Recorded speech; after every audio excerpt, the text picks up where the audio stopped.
मणिपुर नामक गांव में एक किसान रहता था जो कि बहुत मेहनती था। वो बड़ी मेहनत से खेतों में अनाज उगाता था और उसकी देखभाल करता था।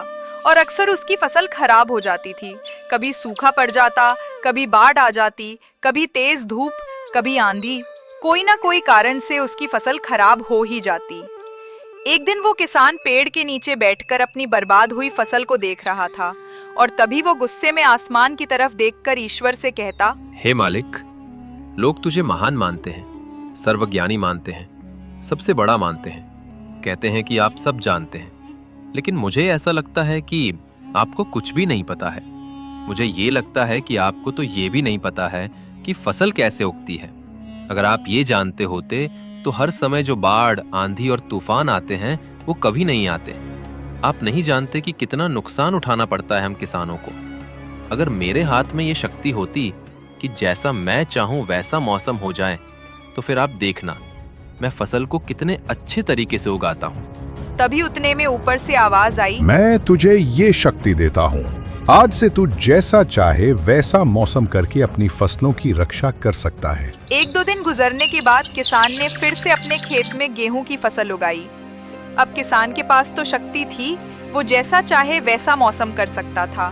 तो किसान ने आंधी, तूफान, बाढ़, कुछ भी उसने अपने खेतों पर आने नहीं दिया। किसान ने अपनी फसलों को नष्ट होने से बचाया और उस साल उस किसान के खेत में ऐसी फसल हुई जो पहले कभी नहीं हुई थी।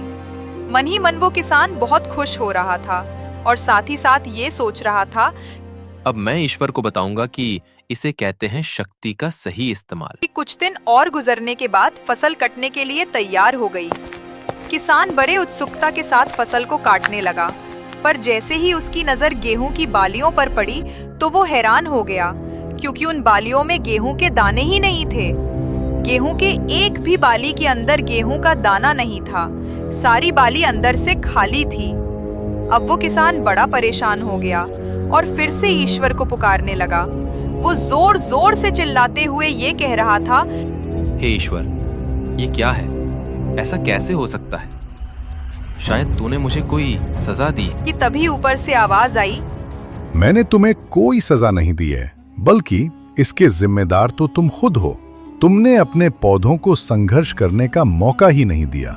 ना तो तुमने उन्हें आंधियों से जूझने दिया और ना ही तेज बारिश से सहने दिया और ना ही धूप में तपने दिया। एक भी चुनौती का सामना तुमने उन्हें नहीं करने दिया। इसीलिए सारे पौधे अंदर से खोखले रह गए। जब आंधी, तूफान, तेज बारिश और धूप पड़ती है, तभी ये पौधे संघर्ष करते हैं और इसी संघर्ष से ताकत पैदा होती है, जिसमें शक्ति होती है, ऊर्जा होती है, और इसी संघर्ष से गेहूं का दाना बनता है।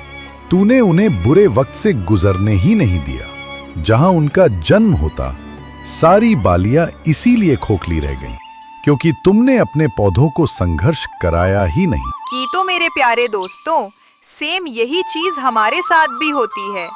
इस कहानी से हमें ये सीख मिलती है कि बुरा वक्त जो होता है वो हमें संघर्ष करने की राह दिखाता है, और जब तक बुरा वक्त नहीं आएगा तब तक अच्छा वक्त भी नहीं आएगा। अगर कहानी अच्छी लगी हो तो हमारे चैनल धूनी टूनो को सब्सक्राइब करें। धन्यवाद।